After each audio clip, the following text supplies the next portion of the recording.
장군들 뭐 할 것 같아요? 국군본부라든지 합동참모본부에 있는 장군들은 참모총장, 투스타, 쓰리스타, 원스타 이런 분들은 보다TV 구독자 여러분 안녕하세요. 고성균의 장군본군을 운영하고 있는 예비역소장 고성균입니다. 전역하러 나는 병장은 전쟁이 나는 전혀 못하는 거지. 뭐 당연히 못하는 거예요. 왜 그러냐면은 전쟁 나면은 사람을 더 동원을 해야 되는데 내일 전역한다 그래갖고 이거 안 되는 거죠. 그거는. 그래서 이제 우리가 평상시에는 요즘 기준 18개월 근무하고 이제 뭐 동원 예비군에 편성이 되잖아요. 그런데 동원 예비군 훈련도 이제 몇 년 지나면 이제 끝나서 이제 민방위로 들어가고 하는데 전쟁이 나면은 기본적으로 기본이 병사 같은 경우에는 40살까지는 동원이 되는 거예요. 그런데 여기에 이제 참모총장인가 누가 이제 예를 들어서 야 이거 안 되겠다 모자란다 45세까지 병사로 동원돼서 싸우는 것이죠. 전쟁 났는데 내일 저녁 NO. 예.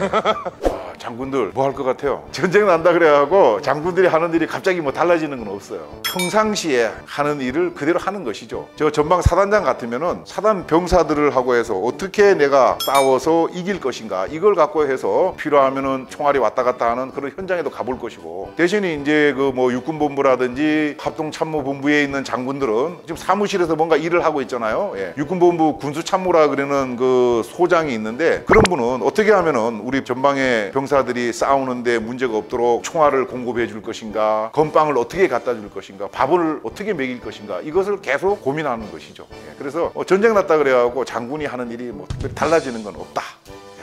계급을 갖고 전투에 참가하고 안 하고를 우리가 구분하면 안 되고, 이 부대의 어떤 우리가 제대라 그러는데 어디 제대에 소속되어 있느냐에 따라서 결정이 되는 거죠. 예를 들어서 장군을 예를 들면은 전방에 이제 사단장이 있어요. 사단장은 싸우는 부대의 지휘관이니까 당연히 이제 싸우는 계급에 들어가는 거죠. 그러면은 쓰리스타는 그럼 뭐냐, 그대의 군단장도 있고, 용인에 가면 지작사령관이라고 사성장군이 있어요. 이 사람들도 위치는 후방이지만은 직접적으로 싸우는 계급에 들어가는 것이죠. 대신에 이제 육군본부에 있는 참모총장, 또 육군본부에 있는 뭐 투스타, 쓰리스타, 원스타 이런 분들은 직접적으로 싸우는 제대가 아니라 전방에서 싸우는 부대들을 지원해주기 위한 그런 역할을 하기 때문에 거기는 총 들고 직접 싸운다고 얘기할 수가 없죠. 부대에 하는 일, 그걸 갖고 이제 우리가 싸우는 부대냐 지원하는 부대냐 이렇게 이제 구분하면 될 것 같아요. 사단장님, 장군님들 선두에 서가지고 싸우는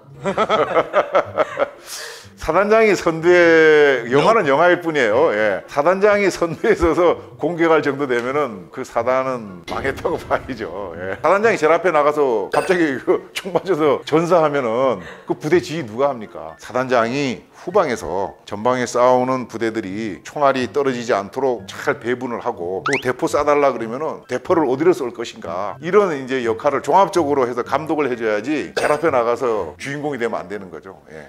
전쟁이 났다 그래갖고 갑자기 뭐 없던 그 능력이 생겨나는 건 아니죠. 예. 평상시부터 전쟁이 나면은 대략 네가 할 수 있는 것은 뭐라 하는 것이 나와 있어요. 예. 그래서 사단장을 예를 든다 그러면은 사단장이 할 수 있는 일은 사단장이 갖고 있는 이제 그 포병이라는 있잖아요. 포병, 예, 대포, 예, 그걸 갖고 내가 60km까지 쏠 수 있다 그러면은 그 60km까지 그 내 앞에 있는 적을 내가 잘 막으면 되는 거죠.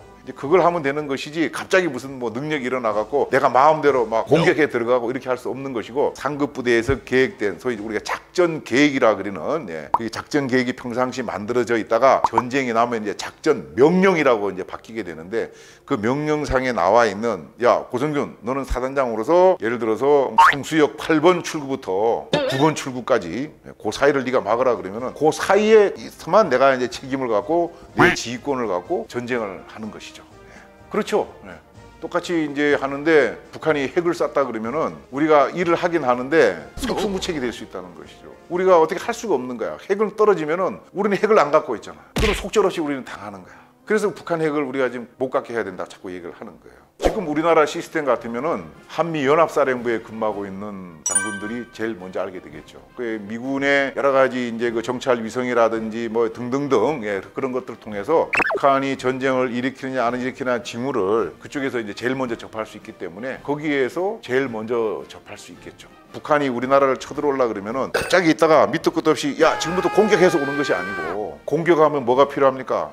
많은 자동차나 탱크가 움직여야 되잖아요. 그러면 뭐야? 기름이 있어야 되는 거예요. 기름. 휘발유가 됐든 디젤이 됐든. 그러면 그것을 평상시에 전방에 갖다 놓으면 위험하니까 뭐 원산 어디 그 뒤쪽에 가 있는 거죠. 그 전쟁하려 그러면 그걸 몰래 원산에 있는 기름통을 개성 쪽으로 옮겨야 되는 거야. 하루 이틀 안 되죠. 미국하고 우리 이제 정찰 위성이라든지 여러 뭐 정찰기 이런 것들이 떠갖고 계속 들여다보고 있는 거예요. 그래서 뭐 그런 것이 움직인다 그러면은 저거 왜 움직이지? 쟤들 지금 전쟁 준비하는가? 이런 거 우리가 사전에 계속 보고 있는 거죠. 그래서 그것이 점점 기름도 옮겨지고 대포도 또 앞으로 나오는 것 같고 이런 여러 가지가 누적이 되다 보면은 아 저기 뭐 전쟁 일으키려고 그러는 것 같은데 이제 판단을 하는 거죠. 그렇게 하다가 이제 전쟁이 일어난다 그러면은 바로 이제 우리가 방어를 해야 되기 때문에 전쟁이 일어났다 하는 그 자체 상황은 동시간에 말단 부대까지 쫙 전파가 되는 거죠. 매스컴에 일부 나와 있지만은 전쟁이 나면은 국방부 장관이라든지 합참, 그 다음에 심지어는 이제 대통령까지 들어가서 전쟁 지휘를 할 수 있는 벙커가 서울 지역에 이제 있고, 그 다음에 이제 우리가 계룡대라 그리는 그런데 이제 벙커가 있고, 전방에도 이제 그 부대별로 4단급 부대까지는 지하 벙커가 있어갖고 거기에서 이제 전쟁 지휘를 하게 되는데, 이제 우리 국민들도 실제로 이제 민방위 훈련하고 북한이 포를 쏘고 그러면은 대피를 해야 되잖아요. 그래서 사실은 이제 우리가 이 각종 뭐 지하 주차장이라든지 건물의 지하 이런 것이 대피 시설로 다 지정이 되고 관리가 돼야 되는데, 안타깝게도 세계에서 가장 위험한 나라인 대한민국이 그런 민간인 대피 시설 시스템이 제대로 안 돼 있습니다. 우리가 빨리 시정해야 될 것 중에 하나라고 저는 생각을 합니다. 예. 한국의 주적은 어디예요? 결론적으로 제 입장에서 말씀드리면은 북한이죠. 우리 국토, 그다음에 우리의 주권, 그다음에 우리 국민, 재산, 이것에 위해를 가하거나 침탈하려고 그러는 모든 세력이 우리의 적이라고 나와 있는 것이죠.